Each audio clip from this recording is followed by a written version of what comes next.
Salut à tous, bienvenue dans cette vidéo où nous allons maîtriser la fonction range en Python. La fonction range est un outil essentiel pour créer des séquences de nombres et faire des boucles efficaces. Allez-y. Alors voici les titres qu'on va traiter dans cette vidéo concernant la fonction range. Donc on va essayer d'abord de comprendre qu'est-ce que la fonction range. Ensuite on va répondre à la question à quoi sert la fonction range. Donc la syntaxe et les paramètres de range et utilisation de range avec len. Donc commençons par répondre à la question qu'est-ce que la fonction range. Donc la fonction range c'est une fonction qui permet de générer une séquence de nombres d'entiers. Donc ces nombres vont occuper moins d'espace au niveau de la RAM. Pourquoi? Parce que la séquence qui va être créée ne va pas créer intégralement au niveau de la RAM, mais il va être créé au fur et à mesure. Et ça, c'est un élément très important. Donc, passons ici à PyCharm pour prendre un exemple. Donc, j'ai une variable qui s'appelle séquence et je vais utiliser la fonction range, par exemple. Alors, dans cette instruction-là, ici, on appelle la fonction range, ça veut dire il va créer une séquence de 0 jusqu'à 9. Donc 10 ici veut dire qu'on veut créer 10 entiers en commençant à 0 jusqu'à 9. Et la variable séquence, on croit que séquence va contenir 0, 1, 2, 3 jusqu'à 9. Non, regardez ce que je vais faire. Donc je vais faire print séquence. Donc c'est-à-dire je lui demande d'écrire ce qui est dans la variable séquence. Alors je demande l'exécution. Donc ici vous regardez qu'il n'a pas affiché 0, 1, 2, 3, mais tout simplement il a affiché la fonction range. Donc ça, la question 1, qu'est-ce que la fonction range? Passons maintenant à quoi sert range en programmation. Donc la première des choses, la fonction range sert pour contrôler le nombre d'itérations dans une boucle for. Donc la fonction range est utilisée avec for, ça c'est 1, et 2, le rôle de range dans for, c'est de permettre de la boucle for sera répétée. Je prends un exemple. Donc for i in range de 10, par exemple, de point print i. Et alors, ici, l'idée, c'est que je crée une boucle qui est donc for et cette boucle va se répéter combien de fois? Ici, vous voyez 10 fois. D'accord? Donc, alors ici, la fonction range va créer une séquence de valeurs de 0 jusqu'à 9. D'accord? Donc, i, au début, va prendre, donc range va générer 0, donc i va prendre 0. Et dans la ligne 2, on va afficher i, ça veut dire il va afficher 0. Lorsqu'on reprend la loupe for, i, donc range va générer 1. Ça, ce que je suis en train de dire, c'est que range ne crée pas une séquence, une liste. Non, chaque fois, il va générer. Donc, il va générer maintenant 1 et on va afficher 1. Donc, le résultat, voilà, je fais l'exécution. Donc, il va afficher ici de 0 jusqu'à 9. Voilà. Donc ça, c'est le premier rôle de la fonction range, c'est il permet de déterminer le nombre de répétitions de la loupe for. Alors la deuxième chose dans range, c'est qu'il génère ce qu'on appelle une séquence numérique sans stocker donc tous les éléments en mémoire. Donc ça, ce que je viens de dire, ça veut dire que chaque fois le i va prendre une valeur qui sera générée par range. Alors la troisième, c'est que c'est créer des index pour accéder aux éléments d'autres séquences. Alors je prends le cas ici d'une liste. Par exemple, j'ai une liste ici et j'ai les valeurs dans la liste suivante. Donc j'ai par exemple ici 15,19. Par exemple, voilà, j'ai une liste de valeurs et là, je veux afficher les éléments. Là, je veux afficher les éléments de la liste. C'est-à-dire, je veux afficher 15, ensuite 19, ensuite 20. Alors ici, l'idée de l'utilisation de range, c'est afin de générer les indices. Comme vous constatez, c'est que ici, pour accéder au premier élément dans la liste, voilà, je fais un exemple. Donc là, je fais L2 i entre crochets entre deux zéros. Alors ici, vous constatez que L de 0, ça veut dire que je veux accéder au premier élément de la liste. Donc je vais écrire 15, voilà. Alors pour accéder au deuxième, il faut faire 1. Et pour accéder au troisième, je fais 2. Et pour accéder au dernier, je fais 3. Donc là, 3, c'est l'indice du dernier élément. Donc, sachant que dans une liste, l'indice ou bien l'index du premier élément, c'est 0. et le dernier, c'est le nombre des éléments moins 1. Alors, comment faire cela avec range? Donc là, range, il va créer, donc j'ai combien? J'ai 4 éléments, d'accord? Ce qui veut dire que je vais afficher 4. Donc ici, i va servir comme indice. Donc là, je vais faire L entre crochets de i. Donc le i va prendre au début 0 qui sera généré par range. Donc là, pour afficher le premier, lorsque je reviens à la boucle for, i va prendre a et j'affiche le deuxième jusqu'à la fin. Donc je fais l'exécution pour voir. Voilà, il a affiché les 4 éléments de la liste. Passons maintenant pour comprendre la syntaxe de la fonction range. Donc, range a 3 façons de l'écrire. Donc, la formule de base, c'est la fonction range comprend un seul paramètre. Donc, regardez ici. Donc, je vais prendre le cas du 10 ici. Alors, ici, print, par exemple, i. Il demande d'afficher les valeurs de 0 jusqu'à 9. Donc, il va commencer par défaut. Lorsque je mets ici un seul nombre, un entier dans range, ici, il va afficher 10 entiers. On commence par défaut à 0. Donc, voici l'exécution. Voilà. Alors, maintenant, si on veut commencer à partir de 1, alors là, il faut mettre 1, virgule. Donc, for i in range 1, virgule. Alors, comme vous remarquez ici, dans range, il y a 2 paramètres. Donc, le premier paramètre, c'est la valeur de départ. Ça veut dire il va commencer à 1. Et ici, 10, ça veut dire, donc, il va pas afficher 10, mais toujours lorsqu'on a ici un nombre n, toujours il va arriver à n-1. Donc ici, qu'est-ce qu'il va faire? Il va afficher à partir de 1 jusqu'à 10. Donc ça, c'est le premier, le début, ou bien ce qu'on appelle start, en gros, question. Donc 1 jusqu'à 9. D'accord? Alors, si vous voulez afficher de 1 jusqu'à 10, eh ben, à la place de 10, vous allez mettre 11. Ça veut dire 11, il sera pas compté, donc toujours, il va afficher n-1. Donc le 1 jusqu'à 11.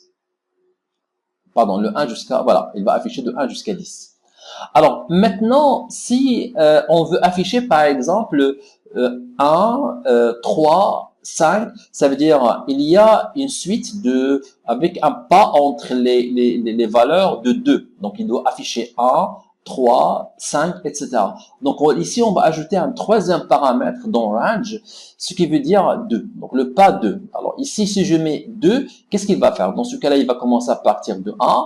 Donc, la fonction range va générer 1. Il va afficher i comme valeur 1. Lorsque je passe à la boucle for, range, il va constater qu'il y a le pas 2. Lorsque je passe à la boucle for, range, il va constater qu'il y a le pas 2. Donc là, il va passer de 1 à 3. Donc, il va ajouter 2. Donc, il va afficher 3, il va afficher 5, etc. Donc, regardez ce qui va se passer ici. Donc, 1, 3, 5, 7, 9. Il va pas afficher le 11 parce que le 11 n'est pas toujours affiché il n'a pas compté dans range. D'accord? Donc, en fait, la fonction range comporte 3 paramètres. Donc, le premier, c'est le début. Par défaut, c'est 0. Là, c'est le nombre d'éléments à afficher. Combien d'éléments à afficher? Donc, généralement, la dernière valeur, c'est, si on considère que ça, c'est n, donc c'est n-1.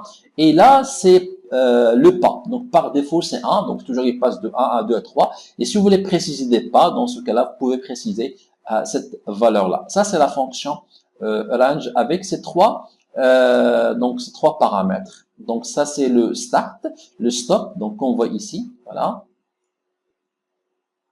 le start, le stop et le step, d'accord. Alors pour les types de données acceptés par range, donc range accepte que des valeurs entières, il n'accepte pas des valeurs de type float réel, non. Alors, conversion de range dans une liste. Ça veut dire que je veux utiliser range pour générer une séquence de valeurs, par exemple de 0 jusqu'à 50, et je veux mettre donc de 0 à 50, je veux le mettre dans une liste. Alors là, je peux écrire par exemple, regardez, je peux écrire séquence est égal à range donc de 50. Donc là, il va générer une séquence de valeurs entre 0 jusqu'à 49. Voilà, donc de 0 jusqu'à 49. D'accord? Alors, moi, je veux, à partir de cette séquence, je veux la mettre dans une liste. Alors, comment faire? Donc, créer ma liste, par exemple, comme ça, et je peux faire liste entre parenthèses séquence. Voilà. Alors, ici, la fonction list, qu'est-ce qu'il va faire? Donc, à partir de la séquence qui a été générée par range, il va être généré sous forme d'une liste. Donc, regardez ici, si je fais print, je veux afficher la liste. Donc, il doit afficher normalement de 0 jusqu'à 49. Alors, on fait l'exécution. Voilà, je corrige l'erreur, je fais l'exécution. Regardez. Donc, il a géré à partir de 0 jusqu'à 49. Donc là, comment faire à partir de range? On veut mettre dans une liste une séquence de valeurs. Donc, on peut faire comme ça, si vous voulez. Séquence égale à range. Et ce qui est important, c'est d'utiliser cette fonction-là. Je peux laisser deux en une seule. Je peux faire comme ça. Voilà. Je peux éliminer. Donc, je peux mettre cette instruction-là en commentaire. Voilà. Et regardez. Là, ça marche. Donc, je viens répondre à la question conversion de range en une liste. Alors, maintenant, on essaie de répondre à cette question-là. Utiliser range pour aller de la fin vers le début. Alors, par exemple, on veut afficher 10, 9, 8, 7 jusqu'à 0. Comment faire cela? Donc, regardez, je vais faire for, donc i in range. Donc là, je veux afficher par exemple de 1 à 10. Là, je vais faire 1,11. Donc, print i. Donc, ici, cette boucle-là, qu'est-ce qu'il va faire? Cette boucle-là va afficher 1 jusqu'à 10. Regardez, je vais faire là, voilà. Oui. Alors maintenant, je vais faire l'inverse. Je veux afficher de 10 jusqu'à 1. Donc là, dans range, je vais mettre 10, la valeur de départ. Alors, la valeur que je dois atteindre, donc la valeur, la fin, c'est moins 1. Pourquoi j'ai fait moins 1? Parce que j'ai dit que toujours, on va atteindre la valeur qui vient après la valeur, plutôt avant la valeur finale. Avant la valeur finale. Donc là, ici, donc lorsque je vais revenir en arrière, 10, 9, etc. Donc, avant d'arriver à moins 1, je vais atteindre 0. Et ben, ça, ce que je veux. Donc, de 10 jusqu'à 0. Si je veux atteindre le 1, ici, je vais mettre 0. Ça veut dire, avant 0, il y a le 1. Donc, il va afficher 10 jusqu'à 1. Et le pas maintenant, c'est moins 1. Donc là, vous êtes d'accord avec moi, c'est que à chaque fois, il doit donc retrancher 1. Donc ça, c'est l'idée d'utiliser range on a le début. Donc, je reprends dans range, j'utilise les trois paramètres. La valeur de début, je vais commencer à 0. Ensuite, là, j'ai mis 0. Pourquoi? Parce que je vais atteindre la valeur avant 0, c'est 1. À chaque fois, je vais faire moins 1. Regardez, je vais faire l'exécution. Regardez. Voilà. Ça marche? Voilà. Passons maintenant à l'utilisation de la fonction range avec len. La fonction len. La fonction len, je vous explique. Donc, par exemple, je vais faire un message. Voilà. Donc là, j'ai dit exemple d'utilisation de la fonction range. Donc là, je viens de faire une variable qui s'appelle message qui contient cette chaîne de caractères. D'accord? Donc ça, c'est une chaîne de caractères. Alors, la chaîne de caractères ici, elle est composée de caractères. Alors, comment faire pour afficher le premier caractère? Donc là, regardez, si je fais message, là, regardez, si je fais message entre crochets de 0, donc message, c'est la chaîne, et 0, ça veut dire je désigne le premier caractère. Toujours, je commence par le premier, son indice, c'est 0. Pour afficher le X, là, je dois faire le 1. Ici, je dois faire le 1. Donc, la question maintenant, c'est que je veux afficher cette chaîne de caractères, chaque caractère dans une ligne. Je veux afficher le E dans une ligne, X dans une ligne, E dans une ligne, etc. Donc là, je vais utiliser une boucle for i in range. Alors, la question maintenant, ici, je vais utiliser range parce que je vais utiliser dans la chaîne, je vais accéder au caractère en utilisant les indices. Donc, je vais afficher le premier caractère, j'ai besoin de l'indice. J'affiche le deuxième caractère, j'ai besoin de l'indice, etc., etc. Donc, ici, j'utilise range parce que j'ai besoin d'accéder à travers l'indice. D'accord? Alors, la question maintenant, c'est que, entre parenthèses, qu'est-ce qu'il faut faire dans range? Donc, par exemple, si je vais faire comme ça, donc je vais faire Maroc, là, je peux mettre, donc Maroc, il y a combien de caractères? Il y a 1, 2, 3, 4, 5. Je peux mettre ici 5, par exemple. Je peux mettre 5. D'accord? Alors, ici, ça veut dire, regardez, je vais faire print message entre crochets de i. Alors, pour comprendre ici, message de i. Donc, au début, range va générer 0. Donc, 0 sera affecté à i. Message de 0, il va afficher m dans la ligne. Ensuite, je reviens à la loop for. Le range va générer le a, donc, pardon, va générer par 1, voilà, la valeur 1. Il va être affecté à i, donc, message de 1, il va afficher a, etc. jusqu'à, donc là, à la fin, il va pas afficher message de 5. Parce que range, il va générer de 0 à 4. Et l'indice du C, c'est 4. Donc, regardez. Là, c'est Maroc. D'accord? Il va afficher chaque caractère dans une ligne. Donc, là, si je reviens, voilà, je reviens à ma chaîne de caractères. La question ici, c'est que je ne vais pas perdre mon temps à compter le nombre de caractères. Donc là, je vais compter 1, 2, 3, 4. Non, je vais pas. Et je vais trouver à la fin, par exemple, 30. Non, je vais pas faire ça. Il y a une fonction qui s'appelle LAN, voilà, message. Alors, cette fonction LAN, regardez, je vais faire ici taille égale à LAN de message. Alors, c'est une fonction de Python. LAN, c'est une fonction de Python. Quel est le rôle de LAN? C'est qu'il va compter combien de caractères dans message. Et ce nombre-là sera affecté à taille. Donc maintenant, si je dis par exemple print taille, par exemple, qu'est-ce qu'il va faire l'exécution? Donc, il va afficher 42, ça veut dire j'ai 42 caractères ici. Et dans ce cas-là, je vais utiliser ce line-là dans for. Donc, je vais faire for i in range de line de message, de points. Là, je vais afficher print message entre crochets de i. Voilà. Alors, ici, len va calculer le nombre de caractères, c'est 42, et là, donc il sera remplacé comme ça, et là, for i in range, ça veut dire, range va créer une séquence de valeurs de 0 jusqu'à 41. Donc, en principe, c'est ça ce qu'il va faire. Donc, nous, au lieu de faire 42, nous, on va faire len de message, par exemple, et voilà, ça va marcher. Regardez. Là, je vais faire là, ça va marcher. Regardez, là, je vais faire l'exécution. J'ai pas besoin de cette instruction-là. Voilà.